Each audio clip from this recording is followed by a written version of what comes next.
and I assume this is a recording space too, because I do see some baffles up in the corner there.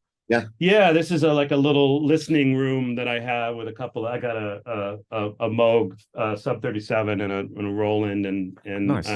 really nice studio speakers. And um back on the record, we have a dream to, not a dream, we'll make it a reality, where we're going to eventually put out some live Petty material that Yeah. we've been doing and through the years. Yeah. through the years. And so that's part of what I've been setting up, is to get ready to do a lot of listening, because I record a lot of shows over all those years, and it's about finding ones that have what we have.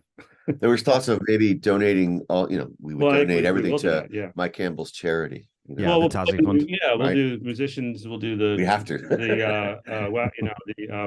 the dog charity and the various things, and both really Tom's charities and Mike Campbell's charities would be the right way to do it, because it's really not about the money. It's about, we have a lot of people asking us for material. We're like, well, just go back to Tom's material, and they're like, well, but we want the way you guys do it live and your experience. And we're like, okay, so we're excited.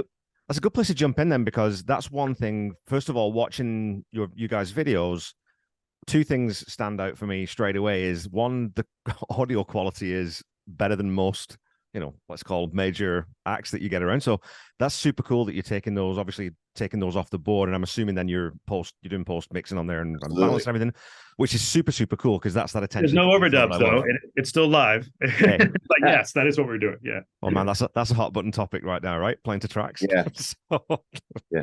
Right. Well, Def Leppard, man. I mean, there was that whole thing. Anyway, we're getting off topic there. But then the second thing was just how good you guys sound, and it's not that facsimile approach to playing an artist's music. You're going out there, you're finding the bones of the song, and then you're playing it from your perspective, which I love. And I think that's probably where that comes from, right? Is people say, yeah, I want to hear Dan sing in this song, and I want to hear the 3-minute piano intro at the beginning of Woman in Love, right? That's really, really cool, and that's a bit of value that you throw back to the fans. Yeah, I mean, I think we have this balance. I think what we say internally, it's sort of like 30% the studio, 30% live, and sort of the 30% of us putting our own stamp on it, kind of.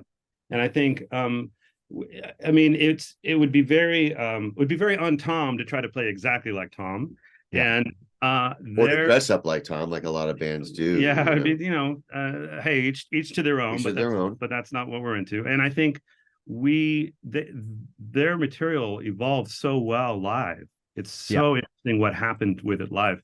I love hearing these later live versions, and so we'll take that as source material and go, wow, what are they doing here? Check out this great breakdown in Honeybee that Benmont plays on piano. They didn't do that a lot, but they did that during that one era. We don't yet, but it's one of my dreams is to say, hey, this is a really cool moment. However we interpret it, but it's a very cool moment. So was that a decision that you took really early on then, Dan? Did you both start the band, or Dan was it? No, we actually, here's the story in a nutshell, is that I joined from a Craigslist ad. And the band was called Petty All Theft. bands start that way. I know, it's true. But this is interesting. So I joined this band as a utility guitar and keyboard guy, and they were called Petty Theft, but I didn't know what they were at the time, and I met them.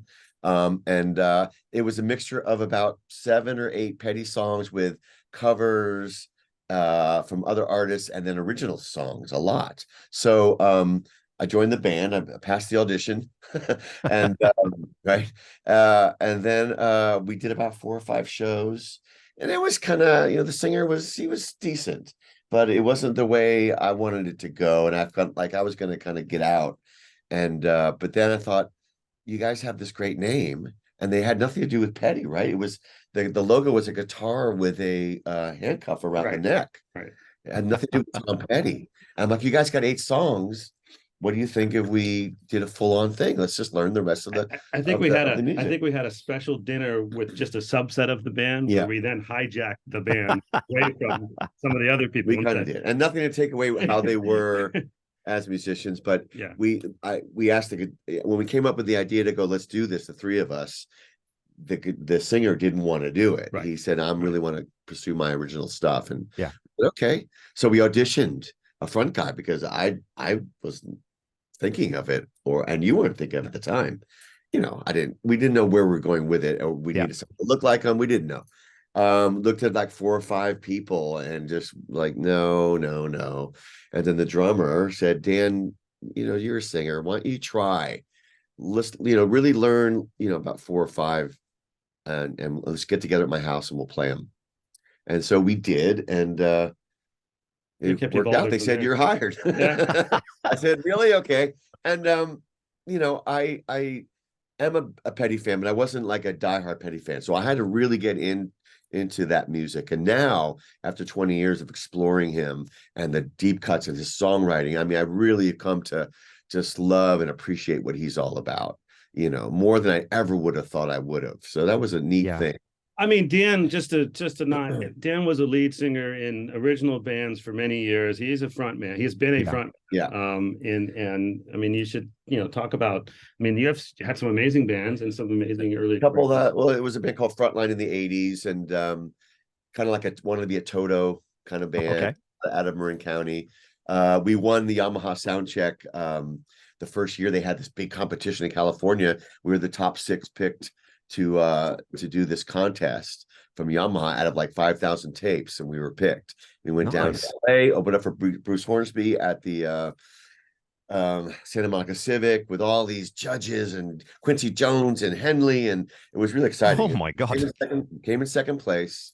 Winner goes to the Budokan to do the international contest. But we got a lot of, labels and stuff and cards at the time we were there, and very exciting time meeting all my idols. And but it didn't pan out in the long run. And then the 90s was a band called East of Eden, not the British one, the 70s. And we charted on college radio in 97. And then did some touring college campuses and things. And then I kind of took a break after not seeing it go to fruition. We were close, but everything was really close, but how the industry is. Took some time off, had some kids, house dad for a while. And then I, wanted to kind of play again. So I put ads out on Craigslist and also answered, at ads on Craigslist. So that's kind of how it kind of retooled back in. And then this thing kind of fell in my lap, and then we just went with it. Thank Craigslist. Yeah, Craigslist. I mean, it really was. It's kind of crazy, but Well, I think, I think Dan does have this amazing voice. It's not it's no intent of trying to sound like Tom. Elements of it do. Yeah. But it's him. It's his voice. And I think, your Beatles experience to huge me, Beatles fan. Yeah. Huge Lennon vocal fan. Yeah. People don't talk about him as a vocalist enough. Oh God. I mean, I just think it's the growl, it's the twist and shouts to the, how'd you love away, the subtlety of his voices. And then, I can go on and on about it, but that's where I come from. Also a really R&B influence of Marvin Gaye, Sly Stone. Those are the people I really listen to. Soul. Yeah. So that's kind of my influence for that. So I kind of throw that in there. It's kind of me. I might get a little busy at times at the band when we first started out to kind of, hey dude, just go, get the concept first, learn it, then do your thing. And so I did. I took some good advice from Rory, our drummer at the time, to kind of like learn what he's doing and then change it. And I did that. So but he plays, as you saw in some of the video, he plays upside down. Left. Man, it freaks me out, dude. It is. And I'm right-handed.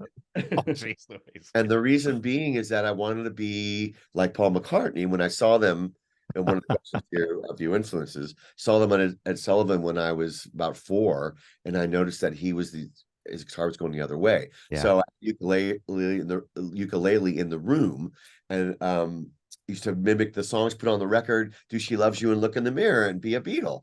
And so I got used to the rhythm of Lefty, not knowing as a child that was upside down at all. And then as time, went on, I started to pick up guitar and get serious about it. No one told me to turn it back upside down in my house. So I just kind of learned and became a songwriter because of that reason, is I didn't know how to read chords or anything, but I made them up in my mind. Yeah. What I thought was, D. I thought this was super. C major 7. I didn't know at the time, but here's this beautiful chord. So I was finding all that stuff out upside down. And upside down. So it's too late to go back. It's fun to watch him, and then like if I'm learning something and I'm watching him, it's difficult to try to read it. Even though I'm the bass player, I mean, it's like, okay, it's more about ear now because I can't. hard to read it upside down. I think the break just makes it work. I mean, I don't know how. Now that guitar has to have the most pristine pick guard in the world, though, because it never gets downstruck, right? Never hitting it. Yeah, and the top is awful on the other side because I bang the crap out of it. Yeah. I mean, and also I can't like be a session player to read the charts that way. I can't play that in inversion at all. But I can do stuff that other things can't do or the people can't play. The top end and what works on rhythm. So it's it's unique and it's me. I mean, when we're learning some of the, when he's learning some of these interesting acoustic with capos, there's definitely like, he's like, all right, that I can do. Right. And that I have to do differently because I can't get those certain notes to ring constantly. Wildflowers, there's a top G that he holds on it through the progression. Yeah. And I can't do that. Yeah. So it sounds like, let's see, just give you an example. It's like, it would be, and this note would stay all the way through, but I have to go. Yeah. Right. Instead of going, and this note stays all the way through it. I can't do that. So, but and it's, it kind of works. But I think that what that does though is it gives the way that you're performing these songs personality, which is what the Heartbreakers were always about, right? I mean, that again, as a music fan, it's the same thing when you go see a band and oh, they're great. They play the songs exactly like they sound on the album. Well, then why would I pay music to go see them? I'll just stay home and save the headache of getting dressed up and going out. I want to see a performance. I want to see someone sing from the heart, play them the way they play them, and mean it. Yeah. So I think that's the success of this band for 20 years. Is that that it comes from the heart. People that say it after a show, they say, "You guys, you have Tom Petty's essence. It's not necessarily you sound like Tom Petty, but you have the energy and the essence of what the Heartbreakers were all about as a band." You're also a really good band too. Really, really tight. Because that's and I'll just fanboy with you, Django, for a second. Like that rhythm section is spot on, my friend. It's amazing. Oh my god. Oh, right on. Yeah, I mean, we, there's Adam. There's me and Adam. He uses the nickname Bagel. Adam Berkowitz. He's an incredibly solid drummer, and there's a whole element of. I mean, there's also the element of between Ferrone and Stan's drum styles around which one played swing slightly different, but. I mean, Adam puts a kind of a swing in what he's doing, and it's like I'd almost call it a blend of both, maybe. We're a little funkier. I think that's I would say part of our his musical background. He was an engineer and a producer of a lot of different styles of music, and that's inside his drum style as well. Yeah, we played with Steve Ferrone. He sat in with us. I saw that. Yeah. So the cool thing is, though, I noticed is that. He really, it's a different feel from what we do. So when we did the 4 or 5 or 6 songs, you have to adapt to what the real Heartbreaker is doing. Yeah, it's a trip because it's like wow, and a little slower, we're a little edgier, things like that. But I love both of them, and what a thrill it was for have that beast up there playing. He's such a nice guy too. Hey, every interview he's just got a grin from ear to ear. He just loves music. It's just and has a thrill. Has a specific swing too. When you talk about that, that's something. A guitarist has a very specific vibrato. A singer has a very specific vibrato. Drummers have a swing that it's sometimes hard to make. Like the track on Hypnotic Eye, Fault Lines. I can't get that bossa nova thing that he's doing on the ride belt. I know the notes, but I can't play it like Steve Ferrone plays it because I can't quite get that swing right. So it's which is frustrating, but also you think, okay, well, I'll give him that. So I mean, for us, just to talk on the Ferrone experience. I mean, the first time we played with him, he was sitting on the side of the stage. I mean, we obviously talked that we would play a couple songs together. But he just came out on during I Won't Back Down. Yeah. And he was basically said to his friend next to him, I know this song. It's like I know this song. So he just came out and sat and started playing with us. Yeah. Not even a song we had planned. We had planned a couple. He came out early. Came out early. So halfway through our song. Which was a good thing for the audience. Which is good for it's really good for us to do. It was intense. But there's 2 drum sets next to each other, and it's Adam on one, obviously Steve's kit. And that was amazing to have that first time, experience. That was like Christmas. Yeah. It was like the first time was like, this day. Yeah. And excitement. Then we did another one that was outside in Mill Valley at an event the next year, I think, where we sort of, this time again, talk to him. Hey, do you want to play some more songs? What, and he's like, I'd like to play these 6 or something, or 5, I think it was 4. Again, it was 4, and then the last time was like 6. So then, then the kept getting better. The third time was an event in Berkeley that was very close to where the Greek theater is, which is the last time we saw Petty in the Bay Area, saw Tom play in the Bay Area. So it was, it was pretty moving moment, and it was after he had passed away, and that was like, we laying out these songs with him, and he's like, well, Steve, what do you want to play? I mean, it's up to, and so he picked a lot of songs, and that again is pretty wild. Playing "Good to Be King" with Steve Ferrone. Oh man, yes, these were his favorites. Yes, yeah. So, which was like amazing.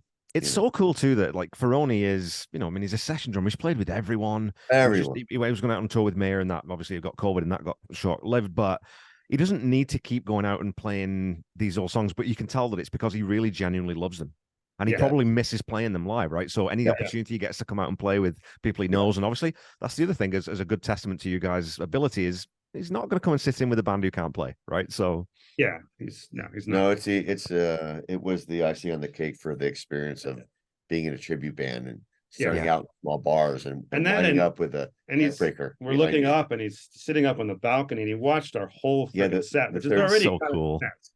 So it's made our drummer a little nervous, but but I never got to play side to side with him on a bunch of stuff. So that was great for Adam to do too, because Adam, knew that he such a world-renowned player too. Absolutely. So cool. and Adam, actually, I arranged one point, Adam uses one of those Steve Ferrone Black Beauty snares as his main snare. So that he's had that snare for quite some time, one of those Gretsch snares. It's great. So beautiful instruments. So how was the rest of the band put together then? Because you've got Monroe, Adam, Michael, and Stephen fill out the rest of the band. I mean, it's 6 like the Heartbreakers. We I'd say, we have Michael Papenburg on stage left playing slide guitar and regular lead and rhythm, and he's like a secret weapon. He's a monster slide player, which is pretty important to do in some element. Mike Campbell is such an incredible slide player. And then we have Monroe on stage right, who's playing a lot of the more dirty Mike Campbell kind of lead. So we have this really neat balance where they get to trade off. Right. I mean, we'll do things like in the American Girl solo, we'll actually have one guitar play half of the solo, and Monroe will finish the solo because there's 2 different sort of element styles happening in it, and it just makes it a nice show, and it's fun for them. So we'll do things like that.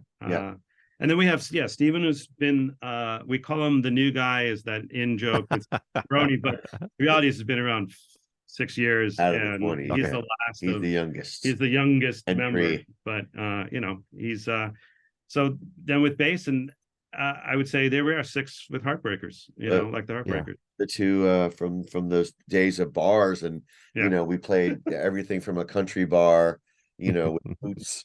90 million cowboy boots on the ceiling with dust that would that you needed to go to a hospital afterwards. And then I remember leaving the bar after the gig, and 2 guys were sitting there at the bar with cowboy hats. They said, "Come back when you learn some country." Stuff like that. We played a taco stand. We really, we wanted to play anywhere and everywhere at that point, and we had no idea where this was going to go. But we had a passion about it, and that's the part of it that gets you where you got to go from the heart. I think we're doing a lot of Monroe and I we're in acoustic trios. We do a lot of vocal work, so, and obviously with Dan doing from Beatles perspective and everything else, so we love doing a lot of vocal harmony. Probably, a few songs we probably do a bit more vocals on stage than even what Tom would do, even though they had great vocalists. They did. We had some 3-part. We had some 3-part. Monroe adds 3 parts of some things. Just stuff that we like, that we feel like, hey, this would be kind of fun this way. But we love. I love doing background. Love doing interesting background harmonies. I think it makes the show have that extra icing that really is enjoyable for people to hear when you have vocalists that pull it off. For sure. Django's my harmony guy to most of the vocals I do. So Monroe comes in later, and then when they're doing backgrounds, they do it together. But Django and me have been singing for 20 years now. And he's like the McCartney to my Lennon on that stuff. So thanks, man. Well, and you sort of got lucky there too that your voices work together, because even if you're a really good harmony vocalist, sometimes voices don't quite That's mesh. true. And Tom obviously got very lucky with that as well. Yeah. So was that sort of when you heard that, it's like, oh, yeah, that works. This is gonna work. Yeah. We were, I think, in that, I'm going to say that little, the dinner we had where we absconded the band from the rest of the other guys in 2003, 2003 or 4, I think 2005. I think we did. We jammed some Beatles, and I think we did. jammed some other, and we were finding our way as new, musicians. We even did "I Need You" because of Petty doing it at the George concert, right? Which was 2002. Yeah. So that actually was part of our, because I love the Beatles, that was brought in. Yep. And the harmonies to some of the stuff was great, and the oohs and ahs and all that. So, there's that correlation between the two. Yeah. Beatles to me and Petty, and Petty was a huge Beatles fan, and so it's great. Well, of course, they changed the world, right? So when you come and make this decision, though, that okay, Petty Theft is now going to be a Tom Petty tribute act. Now you've got to sit down and learn, like you said, quite a lot of songs. Did you find that it? So, because what I found doing this podcast and really digging into the music in a deep way is, at first glance or first listen, Tom Petty and the Heartbreakers can seem, oh, yeah, that's pretty simple. But when you really start deconstructing it, you think, oh my God, there's a lot going on here. And it's really, really interesting, and it's quite complex. So how was that process of kind of getting a grip with that?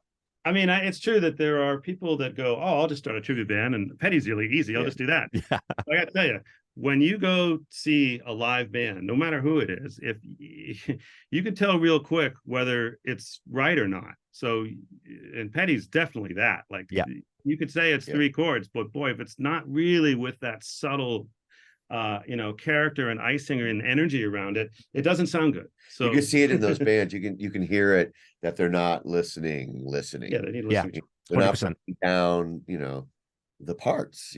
We call the spokes of the wheel. Really, I mean, that's kind of, that music is is simplistic, but it is not.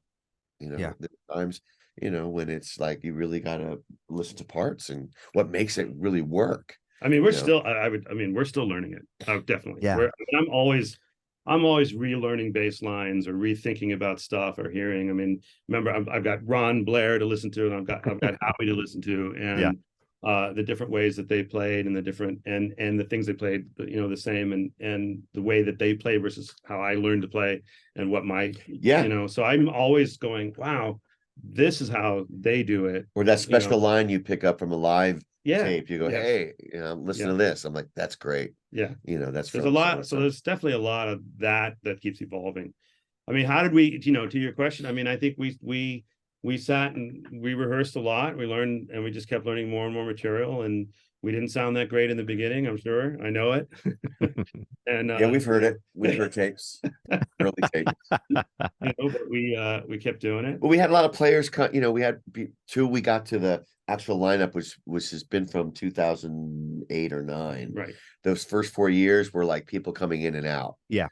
Except for me and Django and the drummer. He finally left, and there was a point where after about 3 or 4 years, right? Yeah. Drummer's like, I kind of want to move on from this, and let's take a little time off. And we did. And I also was thinking to myself, do I want to pursue this? Do I want to kind of, I'm not sure.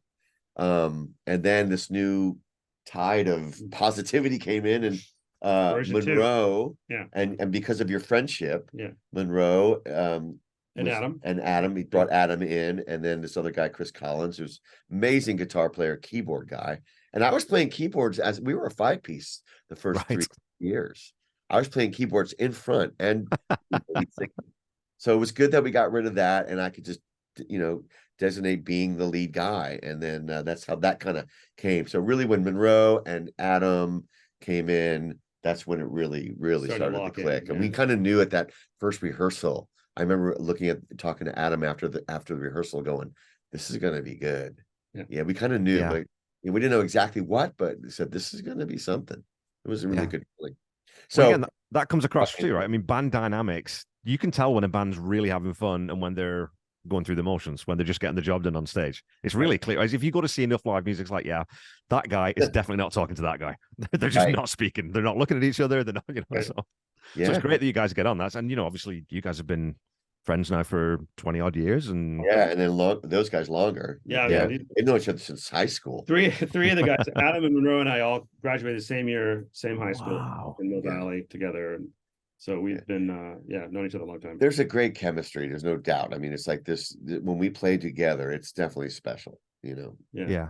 That's great. I mean, it's what you want, you know.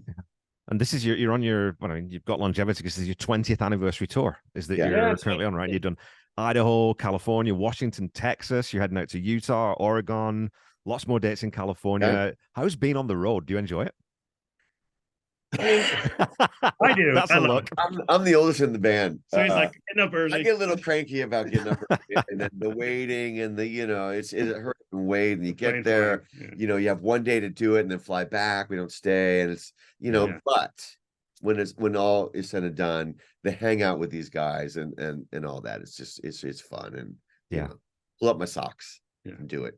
Well, so, musician says the waiting is the hardest part. That's where the line comes from. Right? And then playing for new audiences, especially out of California, it's, you know, there's a different vibe at times. Yeah. You know, I'm not to shoot down the Bay Area at all, but it's like you kind of go, wow, you know, certain areas that we play. Yeah. You know, just to add to that. I mean, so now we regularly go to Utah, and I guess this year we'll regularly going to Idaho. And that's just been amazing. So we'll be we're in Utah in September. We're in Idaho, and then on a Friday, and then Utah on a Saturday in September, playing at the State Room, which is a real, you know, we're playing venues now that like national touring acts go through, and that's of course really, really fun. The other weekend we were in Seattle at the Showbox, and the Showbox is where Petty Fest was. It's where obviously a lot of, you know, incredible Seattle bands played, and we had a fantastic time. It was our first headline there and our fourth time playing there. So want us back. Yeah.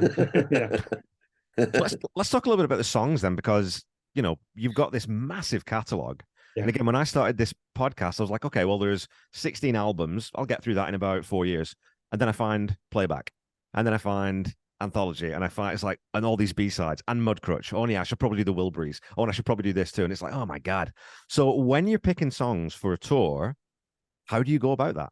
Is it down to like, because I know in old bands, my dad was a musician when I was growing up, and he said that the singer doesn't like the song, so, oh, that cuts it out straight away. So what's your process for deciding on a set list? I mean, I think we obviously we have to have the same balance that Tom probably did, which is he's got to play some of the songs that are really well known. Yeah, he's got to blend it in with songs that you know, are deeper cuts. I mean, I start to get annoyed with the phrase deep cuts. I feel like all the music is, you know, really awesome, and I just enjoy doing it. But don't they call the 16 that they have to play, or the 13 or 16 that they have to play? I think that's where you start. Yeah. You know, then we kind of, you know, take it from we change out stuff that we're in a mode of playing. There was a period of time we were playing a lot of Damn the Torpedoes, and we were playing, you know, a lot more cuts from that. And then, you know, and lately we've been working on a lot more Wildflowers, and doing Crawling Back to You, and you know, really a lot of, you know, and we want to do more House of the Woods, House of the Wood, you know, just love that stuff. Really interesting stuff to play. I mean, I think we have to have that balance of playing songs that people really know, especially if it's a new audience of ours or a new audience of Tom's music. You know, but we make it a show, and we create this, you know, emotional experience of what we're going to do, perform that music. Well, that's because I was looking on setlist.fm just to kind of get a rough sense of what that looks like. And you've got the other thing I noticed that threw me a little bit at first was you got 2 covers in there that you do. So you do Papa's Rolling Stone and The Joker fairly frequently. I was like, well, why would they pick those 2? I was thinking, why would they pick those 2? And I thought, oh, well, because Tom Petty and the Heartbreakers were one of the greatest cover bands of all time. Of course you're going to throw a couple of covers in. Right. Well, so The Joker is a really good one. And it's interesting to me, you know, 2 things. One, it was the song that inspired You Don't Know How It Feels. I mean, he's talked about it many times. Not everyone realizes that. And maybe they're like, what? We didn't know that. We didn't know that at the time. At the time, it was just a natural feeling that we just felt something, did it. And now we've done it regularly. And what's a trip to me is every time we do it, even with a new audience, they all yell at that moment. just a funny thing. But they continue to do that. I continue to be so surprised after 20 years of doing this. That was one of the, I mean, that's the oldest one we've done. It is. You know, Papa Was Rolling Stone was just added in. I just kind of sang it because I'm like, this feels like that for a minute. That's how they happen. And I think that's how Joker happened too. I was kind of like, and I love doing that. And I feel, and I think that most of us feel this way, is that even in a petty show, you want to just take them out just for a minute. Yeah. Just get them out of that, you know, and a little entertainment there, but respectfully, you know, and it's entertainment, and it's, you know, it seems to work. You know, we won't do anything more than that, but you know, that's super cool. Yeah, no, and you do the Joker after you don't know how it feels then, right? Because you can lead basically straight into it. Is that kind of the set list? It sort of happens in the, well, when you come see a show, Kevin, you will eventually know. But we do it sort of in the tail of the song, and then we return back to You Don't Know How It Feels. Right. And we do it actually inside another jam that we take it even further. Like, I think the same with what Tom did. There are certain songs that he took to a different level. We love doing that. Hit the road, Jack, he does on in Breakdown. Yeah. He actually does that. Yeah. So I mean, it comes from that element, that feeling, a little bit, just that sense of fun and playfulness. Fun and interplay, and playing the music and enjoying playing the music and having fun with how things progress to other things. I mean, every sound check we're jamming. I mean, we're just making stuff up, and we're playing songs that inspired us, inspired our past. I always check on Bowie. I always check on my vocal Space Oddity. Yeah, nice. Ground Control. You know, I do that, and then I get warms me up and stuff like that. You know, which we love that music. And I check on Joe Jackson. He does, and other. I'm trying to.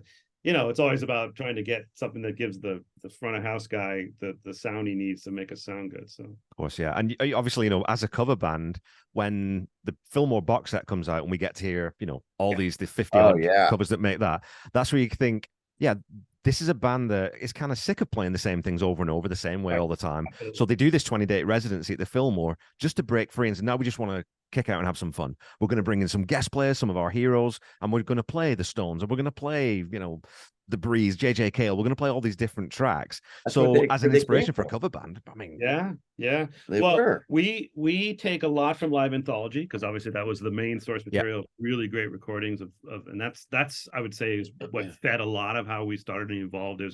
Those are the tracks that I tend to use and say to the band, let's look at what's happening within these to play with. I went to the Fonda show, several of the Fonda Theater shows, when he was doing that short run. Nice version of he did an East Coast and a West Coast version of that same idea, what he was trying to do at the Fillmore at the time. What he did at the Fillmore twice, actually. So, you know, it's great when it was great when they get to explore the music and not play just the hits. And I know they loved it. They thrived on it. And that's why we do Go Down to Georgia. Yeah, we love driving down to Georgia.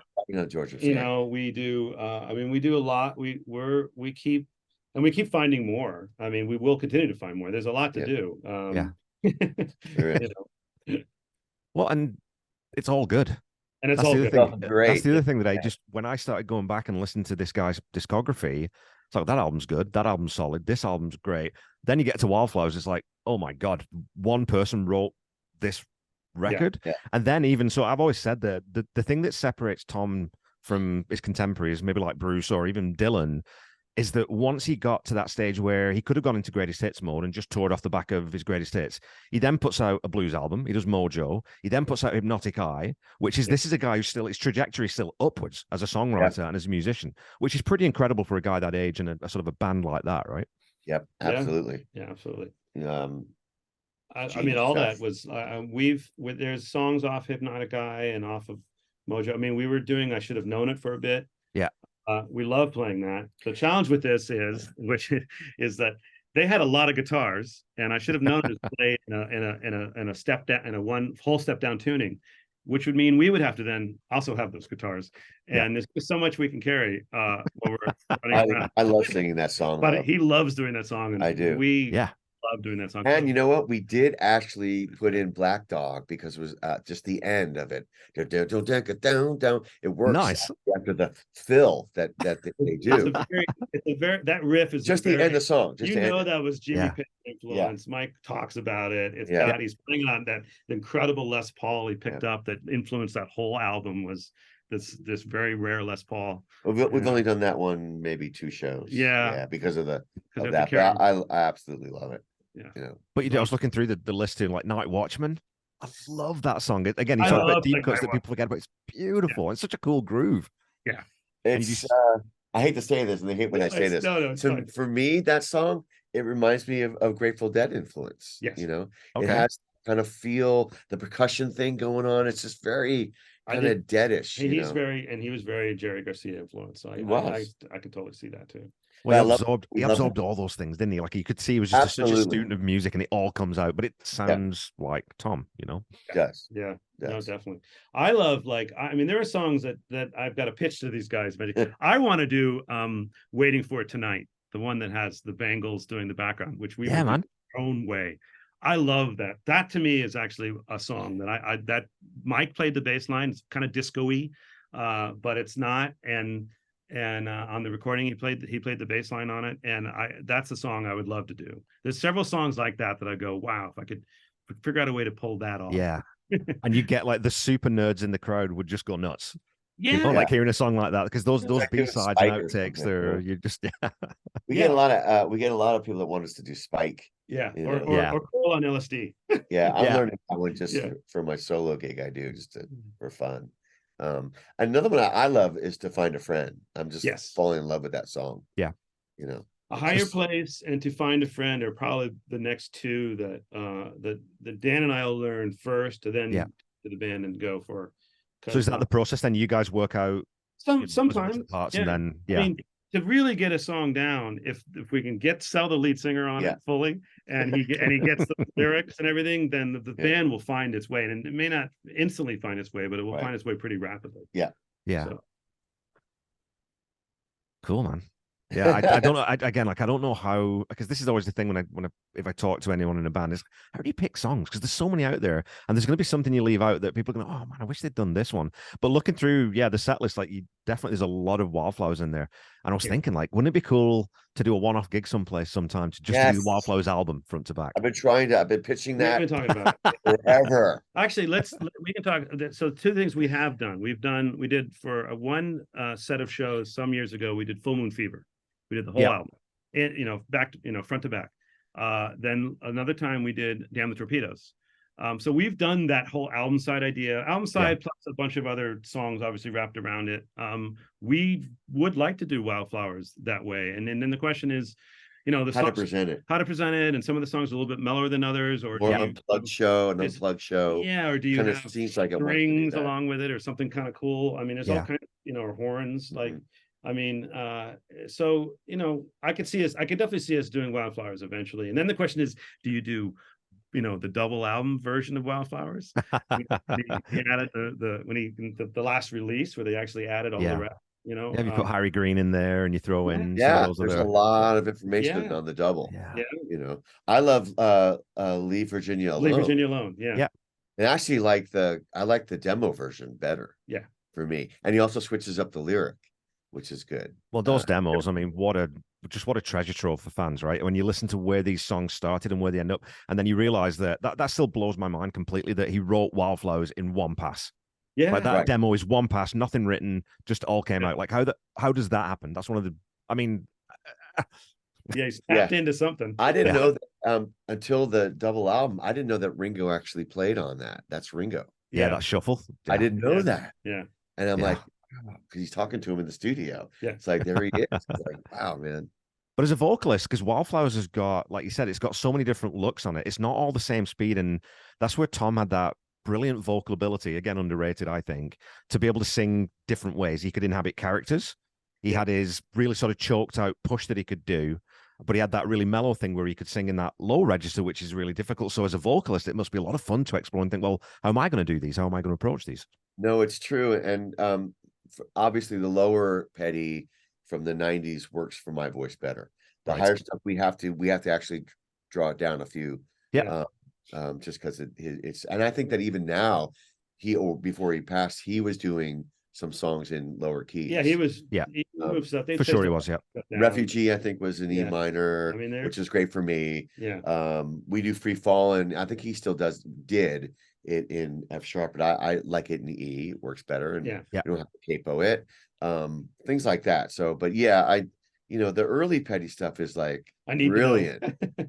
But it's such a different voice. Yeah, totally. Yeah. And getting to those questions is like when I first ever heard him, it was what was it? Breakdown. That was the first time I heard it on the radio. And I didn't think he was the person he looked like. I thought it was more of an ethnic kind of punk band, because he had it's the way he had his style of don and everything like that. It was just very punky to me. Well, that was a character. I mean, Breakdown's such a character. That is a particular character. Yeah. So there you go. He definitely is like McCartney, can just do different voices, My first song, so my first Petty song, we're talking the 80s. I'm in high school and I'm sitting on my bed and I'm learning Change of Heart on guitar. Nice. That was because that's what I was hearing on the radio. That was the first song. I have a huge affinity for that song just because of that life experience, Yeah. And I could play it, I could figure it out. It was bar chords, for three, it was fun. It's another one of those songs though too that I think it works so well because, like all the truly great guitar riffs, it's really simple. Yeah. It's really easy, but it works so well. It's the same with You Wreck Me. I mean, it's just 3 chords, but my God, they just get you going, right? Yeah.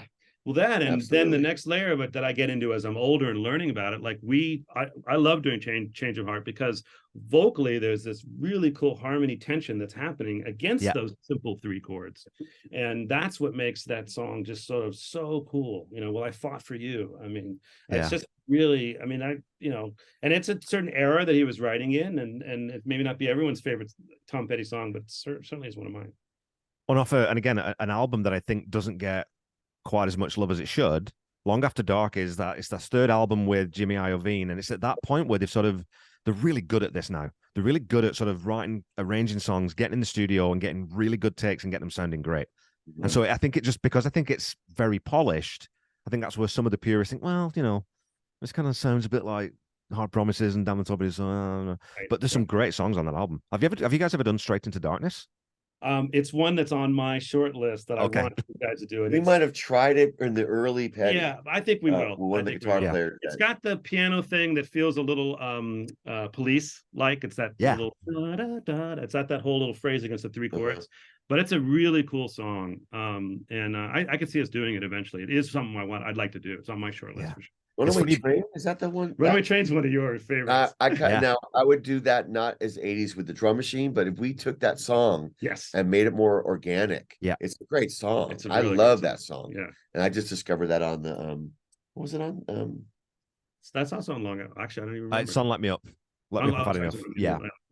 But I didn't know it till the greatest on the not the anthology. I think it's on anthology. No, maybe you just sent it to me. I sent you some. I found a couple. I love this thing, man. I love this song. This is totally me. I found some live versions where it didn't sound like their studio track. It doesn't have the synth parts are slightly different. Yeah, right. And I was like, that's how we want to do it with that edge. Yeah. Right.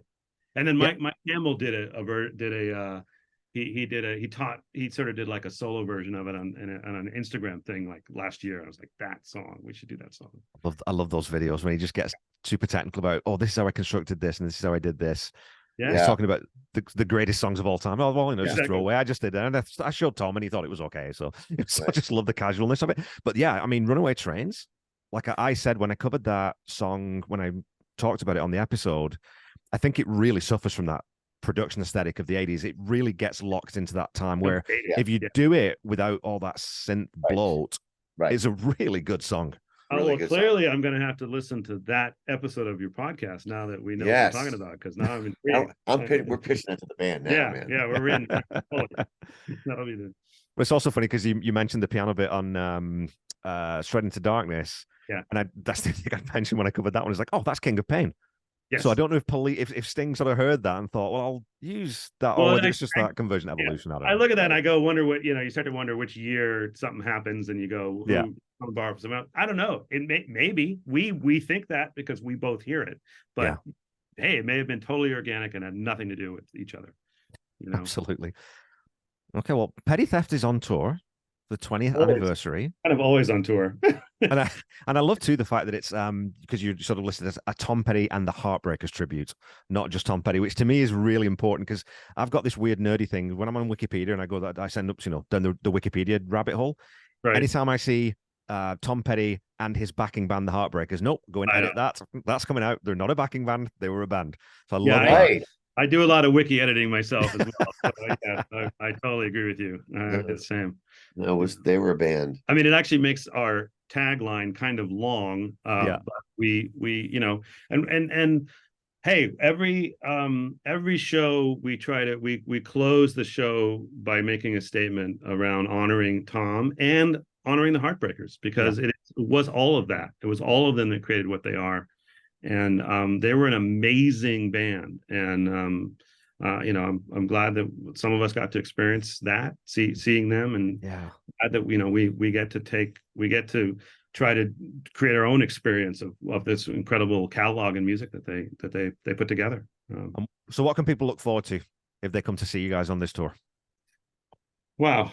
What can they look forward to? I mean, I think they look forward to a great show that is everything from listening to beautiful well-written music and being able to sing along with the parts that you want to sing along to, and highly entertained, and have a great time, and not at maybe as a giant venue, and as you may have seen him in his last many years of touring. But in a more intimate setting, I would say.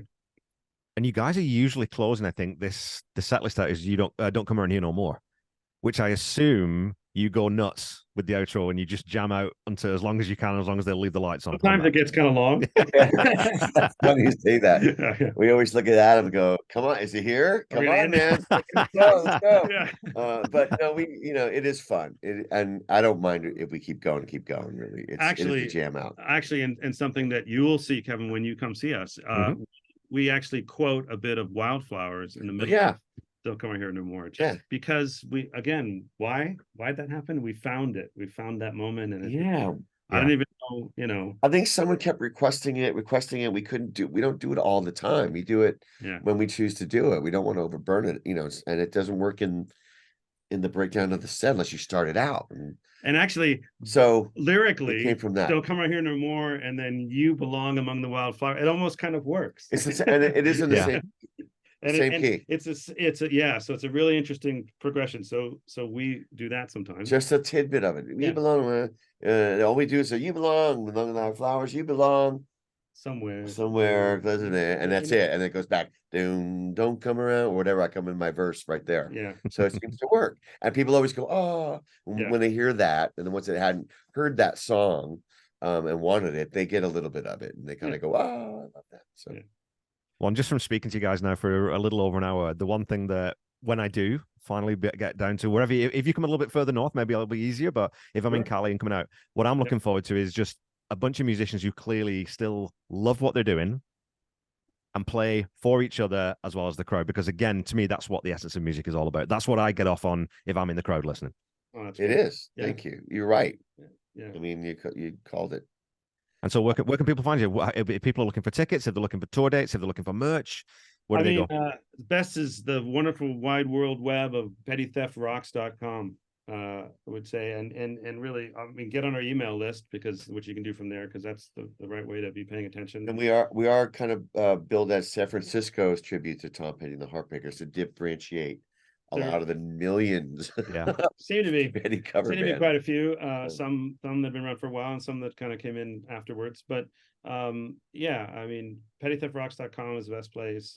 We're up to about 60 shows a year, kind of getting back to that post COVID, and that's been great to be playing a lot. And we have 3 this weekend. Yeah, and we're starting tonight. We're playing for a Michael J. Fox Foundation fundraiser tonight. We're playing in event in Walnut Creek tomorrow, and then we're up in Tahoe, in North Shore, like Tahoe, at the Crystal Bay Club on Saturday, and that's a national touring venue. It's a really great venue to play. So it's a busy couple days right now.